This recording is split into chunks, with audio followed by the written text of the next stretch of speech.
Well, welcome everybody to the 2022 CHP AGM. It's great to have you all here and it's lovely to be here in person.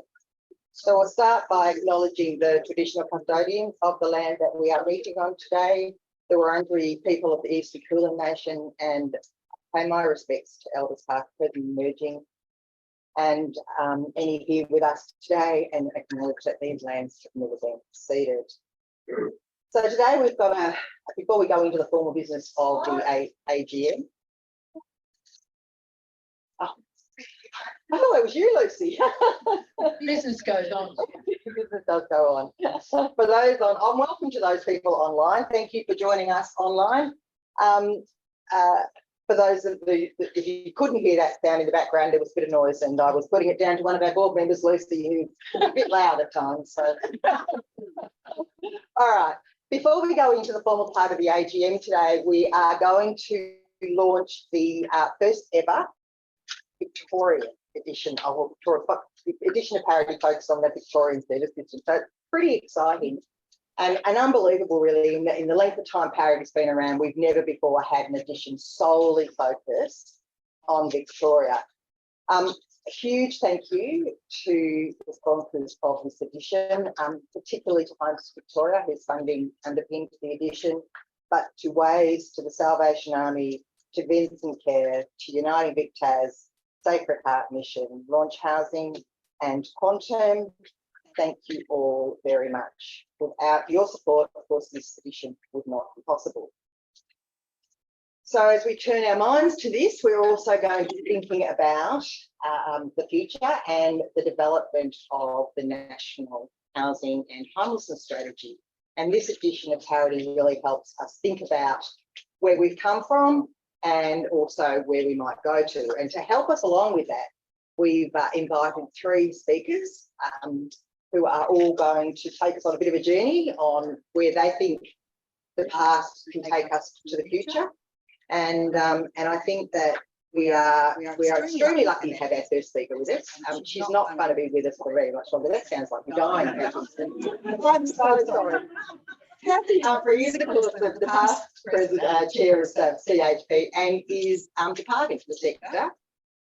And her role as CEO of Sacred Heart Mission at the end of the year. So I didn't mean to say that she was dying, but she's going to start us on the journey as we reflect back on what we've achieved, consider how things have evolved and improved, and think about what we need to include as part of the suite of services going forward. Cathy, I'm going to read out your bio. Because it's one of the last times to get to hear your outstanding career history. So with Sacred Heart Mission since 2002, and during that time we've overseen a number of operations of different service areas, including aged care, Sacred Heart Central, Women's Services, the Rooming House Plus program, and then taking on the role of CEO in 2011. Been in the sector in the disability community housing and homelessness for more than 28 years, and has been working in areas that are more specifically focused on people experiencing homelessness since about 1996. As I said before, she was previous chair from 2019 to 2021 of House of the Homeless Person, but was also a director for 10 years. Cathy, it's really terrific that you're here with us today, and please join me in welcoming Cathy.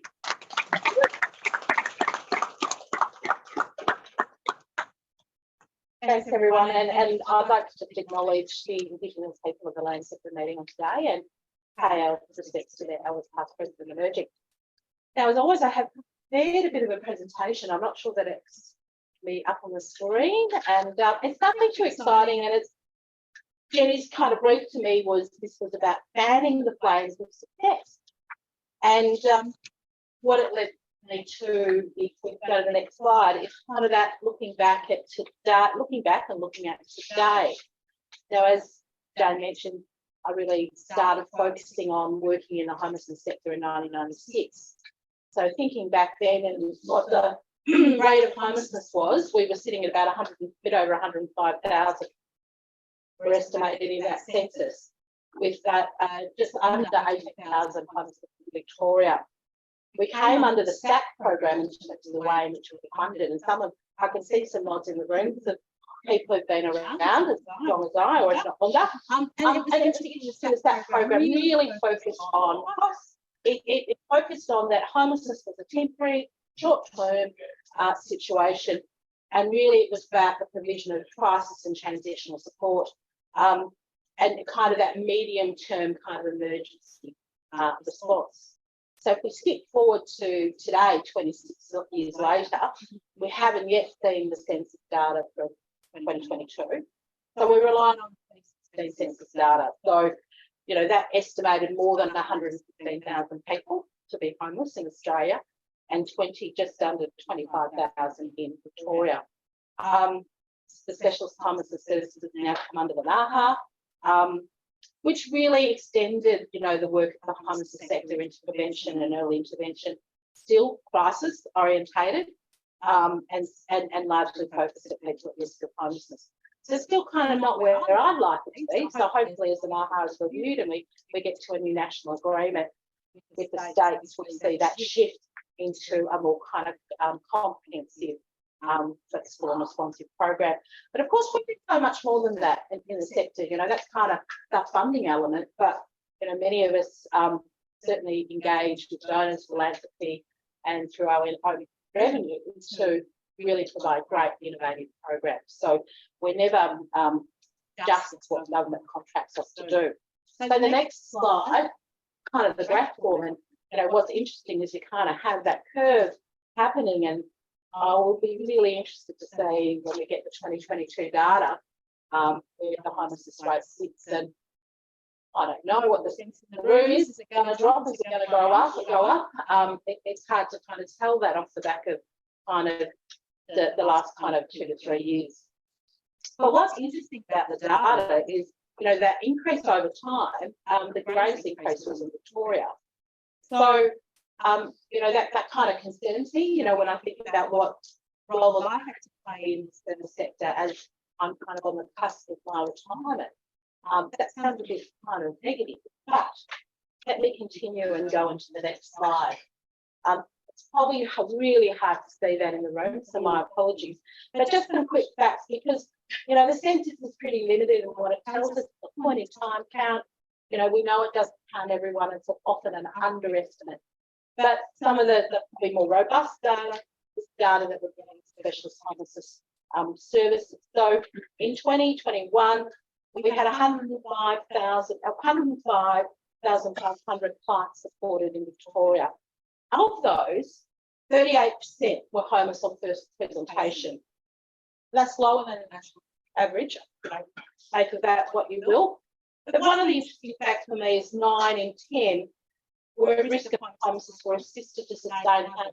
That is a big tick because, you know, from an early intervention prevention perspective, I think we are doing that really, really well. What we're not doing so well in, and that kind of points to the need of reform and different approaches, there's only 3 in 10, 30% who are homeless when they presented to the service system were assisted into housing. Pretty inadequate, and certainly at Sacred Heart Mission we really have been examining that issue and what that means in terms of the way that we can enhance our housing outcomes rather than manage people in homelessness. We go to the next slide. I think one of the other interesting things for me is the persistent homelessness. So that counts people who are staying homeless for the longer term. And, you know, we all know that if the longer people who stay in homelessness, the harder it is to break that cycle of homelessness. People's exposure to trauma increases, people's mental and physical health goes into decline and is often untreated. Generally, their lives become pretty complex. And this is a significant cost to them as an individual or a family, but to society and to government in terms of that cost of services. So my question of why are people still staying trapped in cycles of homelessness despite investments like Sacred Heart Mission's Journey to Social Inclusion, and more recently, you know, through the COVID experience, we've had the homelessness home, hotels to home or homelessness to home, or wherever you want to call it, being in place, which is, you know, seeing what 1,800 of support packages put out for individuals and families. So I'll be really interested to see, you know, a year on where this now sits in terms of that count of persistent homelessness. Because what I think it shows is, despite our best efforts, we are still fragmented. We are still an under-resourced service system that's kind of not funded across the continuum need. We are still heavily weighted at the fastest short-term end.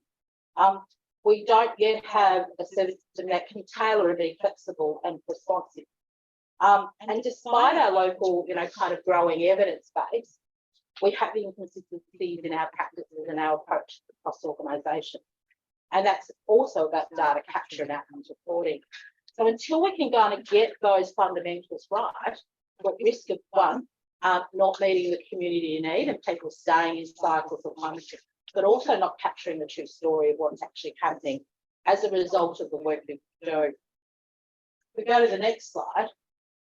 So looking forward, why does housing first matter? Well, for me, you know, we tick the box. We're preventing people who show up at risk of homelessness from falling into homelessness. But really, you know, 1/3 getting a housing outcome when they come to our services when they are literally homeless is not good enough. We are doing well at managing people to stay homeless, and that's not good enough. So what needs to change from my perspective is the coupling of housing with support. Approach that brings together the housing service system, you know, that's both community housing and public housing in an integrated way with specialist homelessness service system. When we can marry up a support flexible package with a housing outcome, we see change and we see significant change. We need a system that creates that mechanism. So, you know, hopefully following Saturday's election, you know, we'll have a way forward in terms of making that possible. But what I see in the community housing services system is a sector that by and large is not set up to create social housing supply for our community. And I am concerned about the growth in that supply not being available for the cohort who are experiencing persistent homelessness. I know that this can work. We've seen it through the JSI program. We've seen it through the H2H program.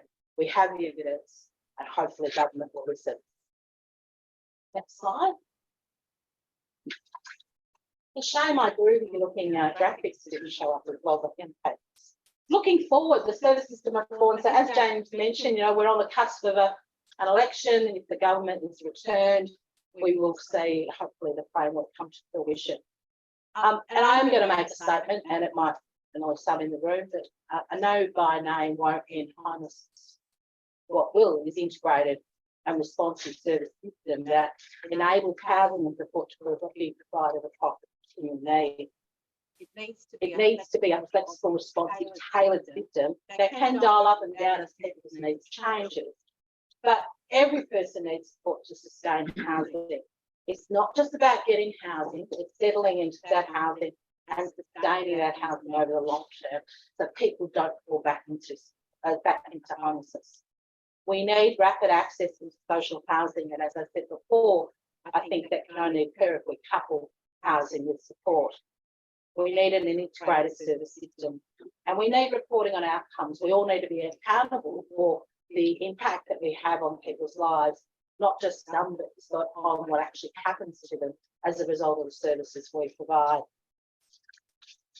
So, final slide, looking forward. So, I've had 26 years in this paper. I'm on the cusp of retiring, or semi-retiring. I haven't quite got to retirement age. But I am stepping back from the sector, and I do hope that I've left a mark. Long-term transformation isn't easy, and it takes time. So for those that are new to the sector, we pass the baton to you to continue this long-term strategy, because ending homelessness won't happen quickly. It will continue to take time. And what we need is your strong advocacy and persistent engagement with government. So thank you.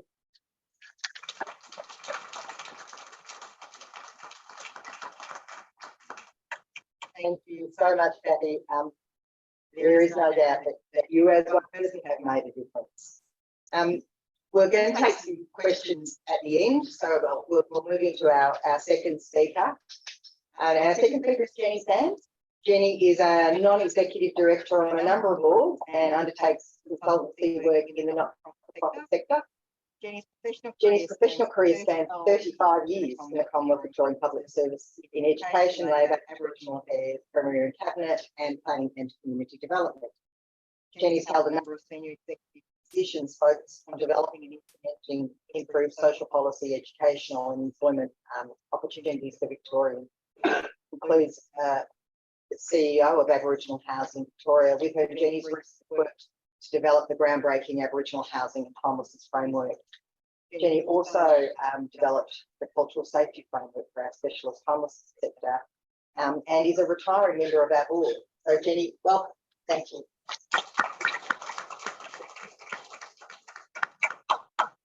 Thanks, Jane. Thanks, everyone. I don't have a presentation, so given I'm working very well, that's good. I'll, of course, acknowledge traditional owners, Wurundjeri people, the land we're meeting on here today, but all the lands where our services are located and where people are also coming to this meeting. And I acknowledge Aboriginal people and Torres Strait Islander people here today.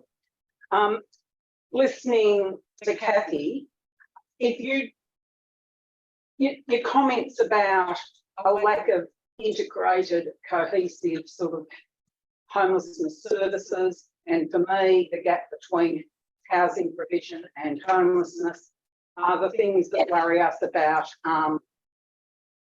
resolving Aboriginal homelessness. But there is a very strong cultural overlay and lack of cultural safety in the mainstream, and all Aboriginal organisations have got to ask themselves that same question, and a number do work through their cultural safety and lack of an Aboriginal driven response. So that's where I'm coming from.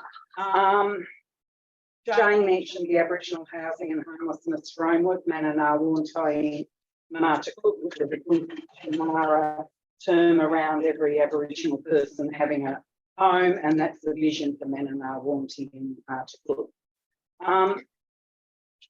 And I'll come back to why we developed the framework, and we did it. It was a community-driven framework.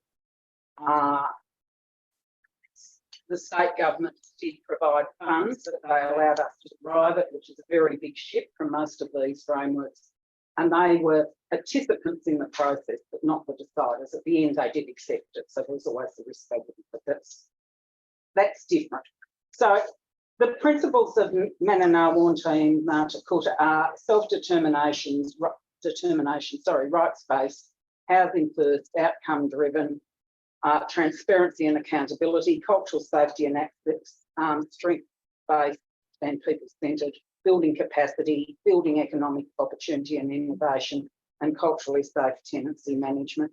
What I want to add to that list of principles is when we do work with government on new housing supply and provision, we make a very strong point about land, ownership of land and no loss of land through new developments, because it's something where Aboriginal organisations have on many occasions come out the loser, and taking government funds off the housing up have come out the loser at the end because for whatever reason the land is lost or transferred.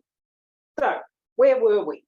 So Manana Wuntai and Martikut was, sorry, such a mouthful, but I'm not allowed to shorten it because then it means something different. So some people, not me, have tried the Manana and been in big trouble because it does make it up. But it's never, it honestly has never been me. So launched in 2020, we started work in 2018, so it was sort of a bit less than a 2-year process. Victoria had never had an Aboriginal housing and homelessness framework. So when I was in government and I led an Aboriginal Affairs task force across all of government, all the key areas developed frameworks, Aboriginal frameworks, justice, education, health, Housing missed out, and it's the same old story for housing and homelessness more generally. They're the four cousins in social policy. So, you know, you have that and then you multiply it out with the Aboriginal end of things, and you're worse than the poor cousin when you bring together all of those sort of deficiencies in the system. So what's our challenge? We've got a population, 57,780 in the 2016 census, projected to reach 95,000 in 2036. Massive, massive growth. And there's three. Last time, sorry. 43% own or purchasing their own house. We think that's an overstatement compared to 68% of the general population. So more reliant on private rental and social housing. 36% live in the private rental market. 1 in 4 Aboriginal households live in social housing. But the worst of the lot, and you know, we've talked about this figure many, many times in recent years, but we, as people working in the area, weren't aware of the levels of Aboriginal homelessness in Victoria. I mean, the data were there, we just haven't picked it up. 17% of the overall Aboriginal population sought assistance from homelessness services, which is shocking. That's about 1 million people in the general population. So it's an absolute disaster. Once in touch with homelessness services, the outcomes aren't vastly different from the general population. So that's a sort of good side, but the general population doesn't do that well when they're seriously homeless. So it's not that great. 44% approaching homelessness services were already homeless. And we've calculated, but I just think it's grossly conservative, to meet the population growth and maintain the very poor status quo we've got, in other words, not even eat into the backlog, we need 5,000 additional Aboriginal social housing units by 2036. And you can't really accept a situation where you're just going to say we live with what we've got and hope it doesn't get worse, that we don't ever address, you know, the underlying levels of homelessness and housing.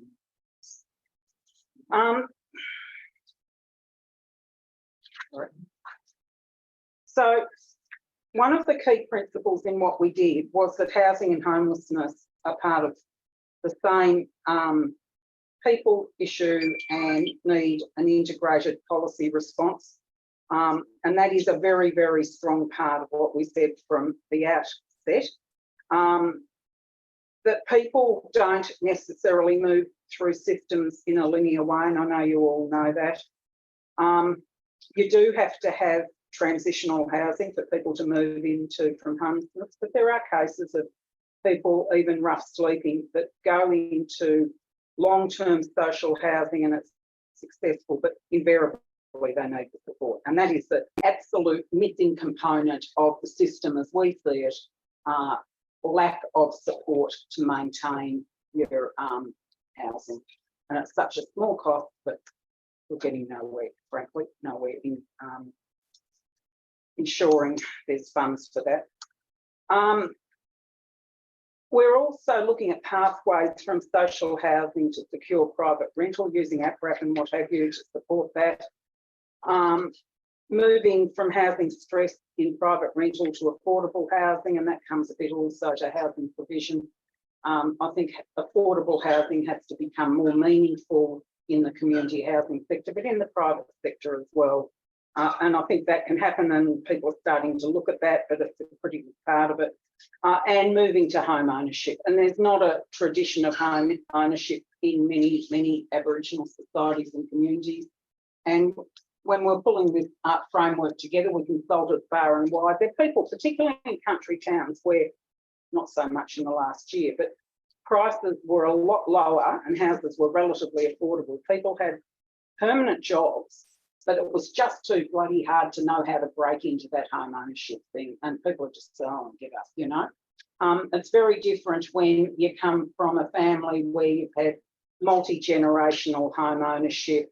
Your parents help you a bit, to being the first in your family to have to front up and own a house. So, you know, there's some practical things there, even when people have got the income. But very sadly, regional prices have gone through the roof, as we know, so that we've missed an opportunity.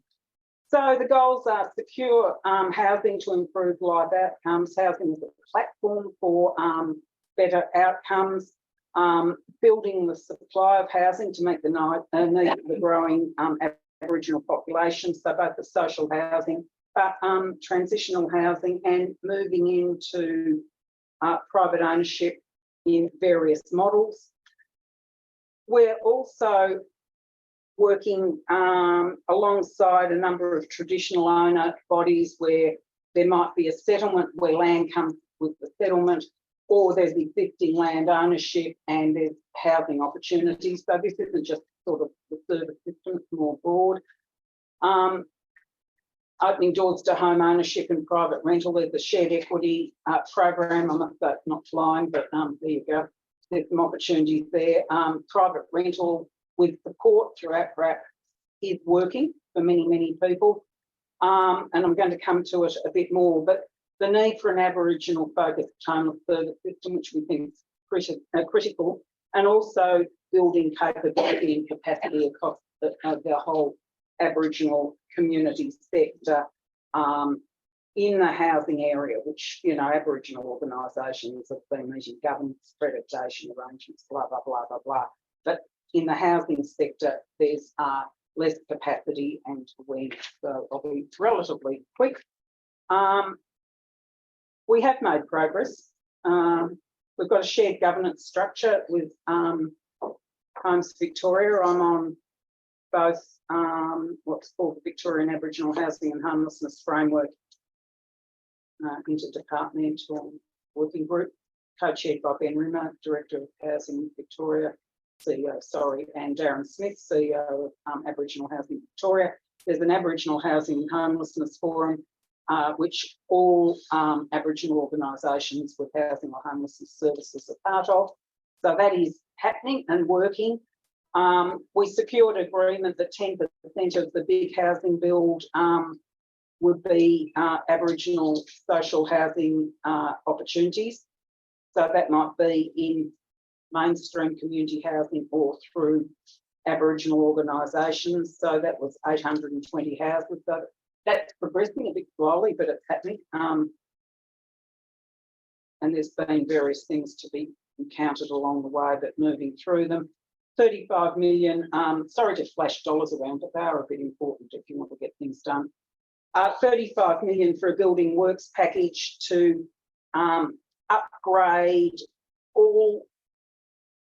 some of the social housing units across all Aboriginal organisations in Victoria, including things like kids undercover, so the bungalows in the backyard that have extended accommodation, upgrading properties, split systems, environmental improvements, and that's well underway. And as Esme Bamblett, who's the CEO of the League, has pointed out, it's been hard, but we're doing it for ourselves. We've never handled something that has so many levels in a contract across so many organisations across the whole state, but it is happening. So that's pretty good.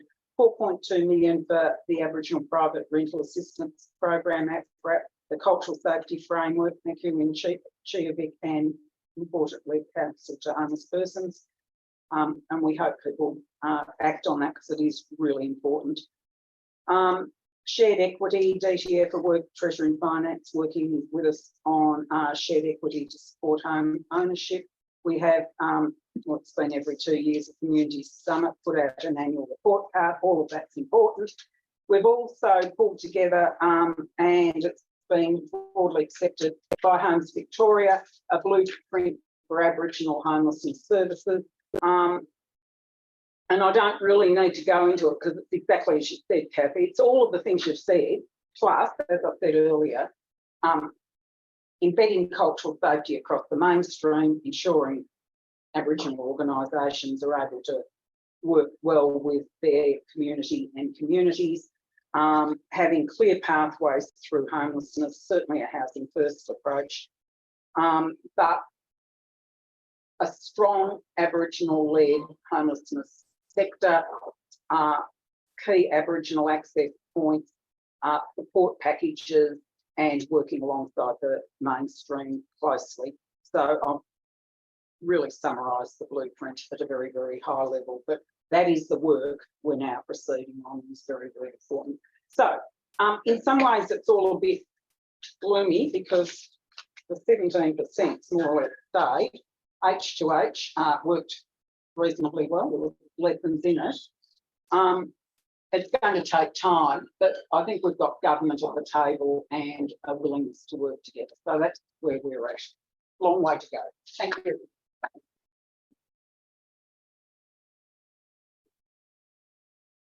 Thank you so much, Jenny. And I have to say, I had not been aware prior to this interview today that there had not ever been an Aboriginal framework for housing and homelessness where there had been fronts. I think that was the bit that got me. Everybody else had one, and our sector didn't.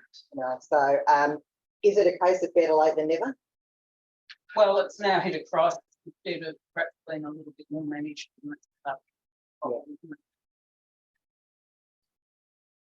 Okay, thank you. Our final speaker today, until last Wednesday, was CHP's Director of Policy and Communications. Kate Colvin is now, of course, the new CEO of Homelessness Australia. Kate's got more than 20 years' experience in policy and advocacy roles and has led sector campaigns on housing affordability and minimum rental standards, as well as climate change and transport issues.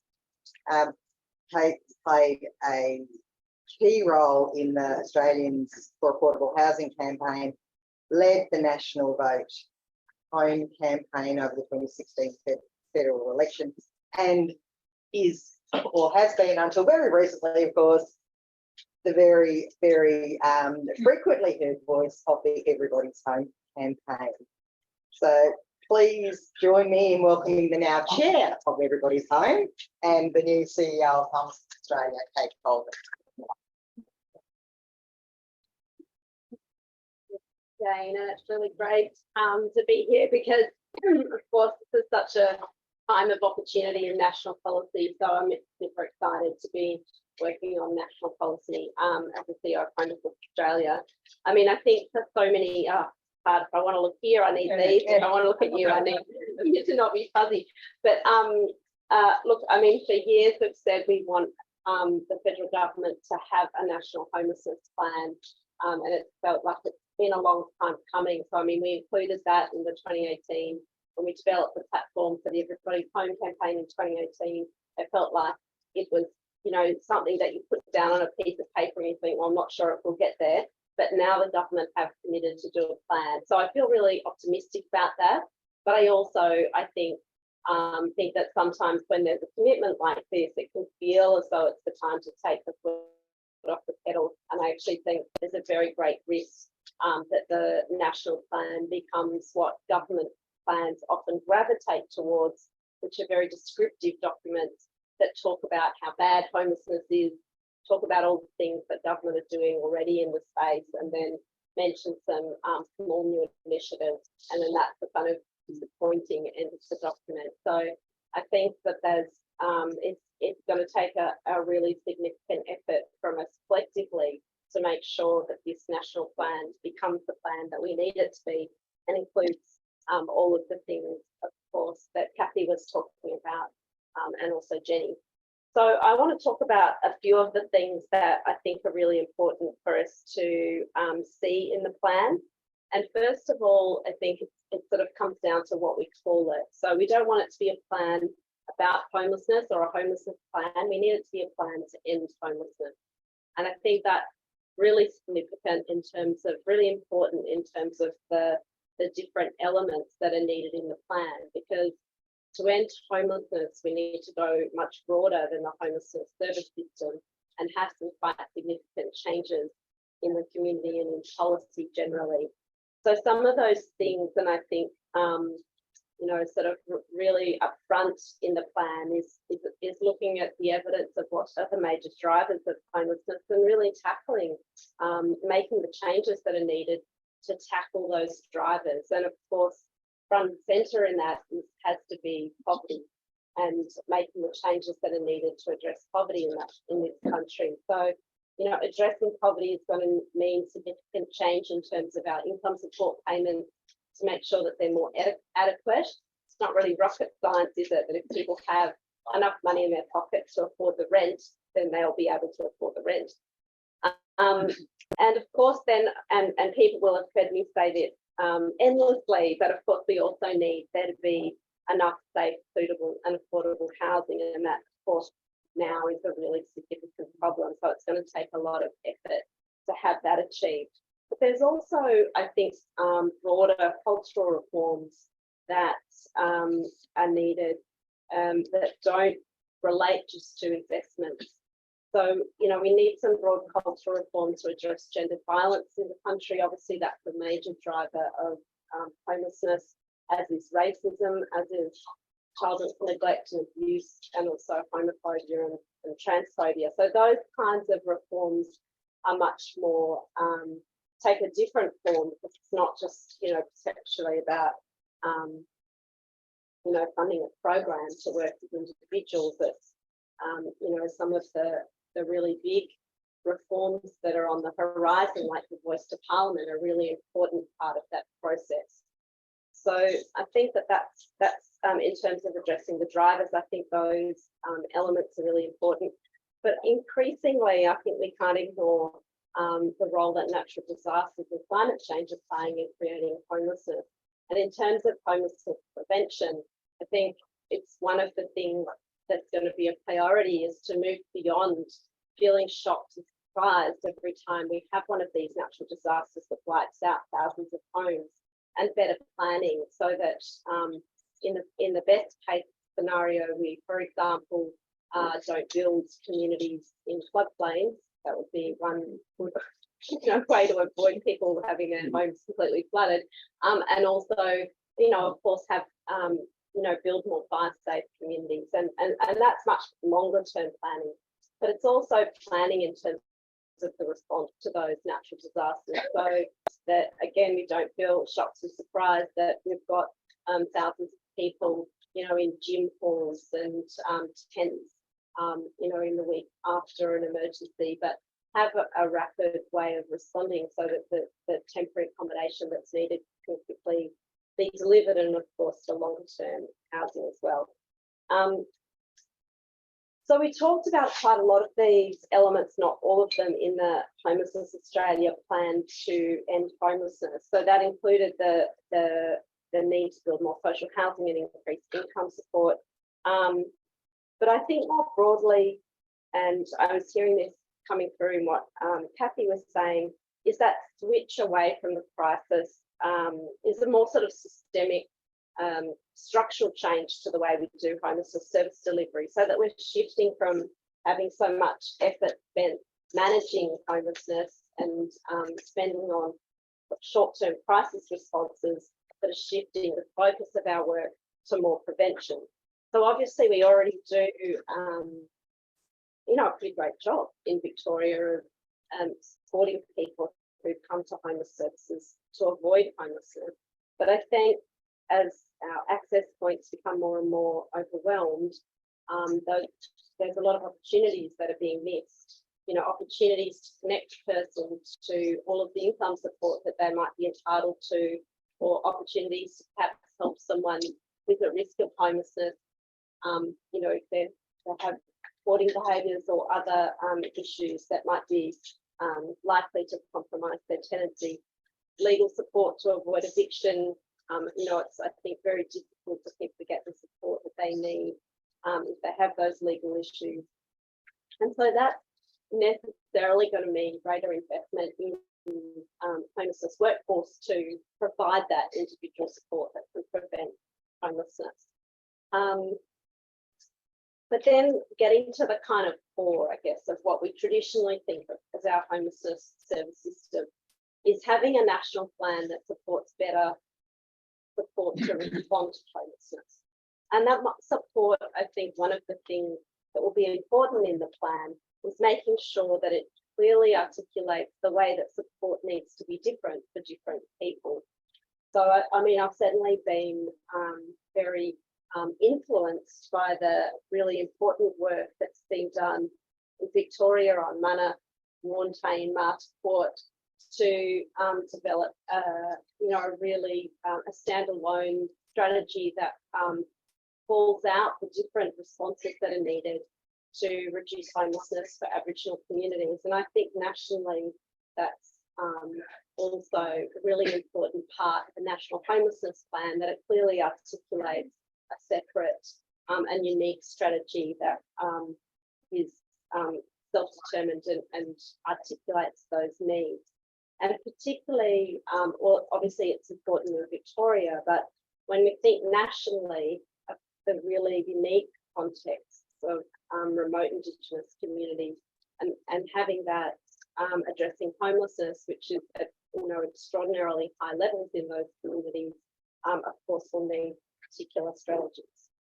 So another group that I think really needs a sort of a separate stream or to have the needs clearly articulated within the strategy is unaccompanied children and young people.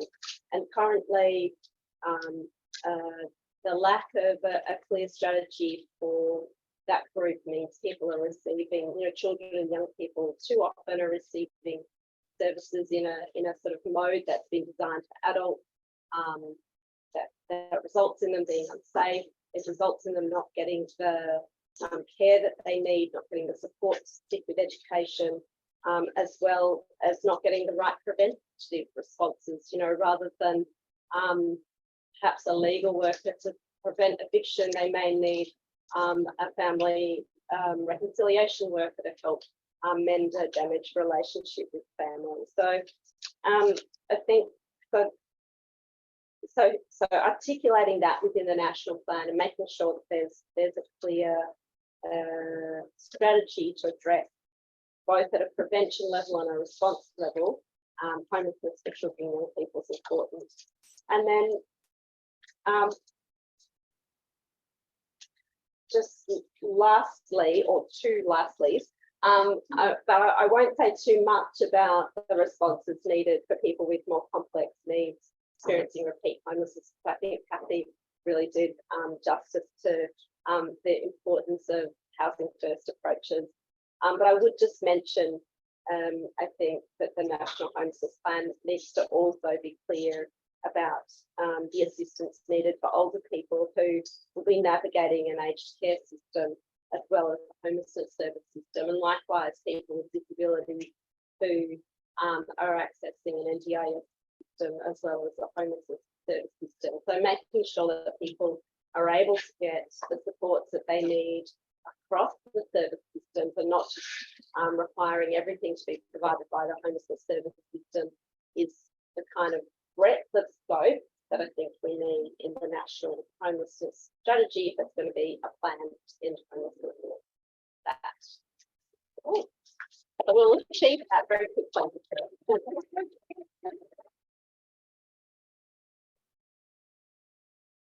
Thank you so much, Kate. And I think whilst this edition of parity is of course a Victorian edition of parity, the opportunity with the development of the national plan is one that I think we're all quite excited about. And I do just want to acknowledge Kate's appointment to Homelessness Australia at this time. We're just, I think, incredibly fortunate to have someone of Kate's skills and experience and capabilities and connections to lead the national sector, if you like, as a voice in the development of that plan. But also to acknowledge that wouldn't have been possible without the, up until yesterday, chair of Homelessness Australia. And Jenny was absolutely instrumental in leading, she led Homelessness Australia for the last 7 years as an unfunded organisation. She kept it alive with some support from Homelessness New South Wales. But as chair, Jenny's been that voice and has led Homelessness Australia to the position where we were able to appoint Kate as our CEO, and it was deliberate at this time because of the national strategy and the new government. And Jenny, thank you for that. Kate, lots of luck.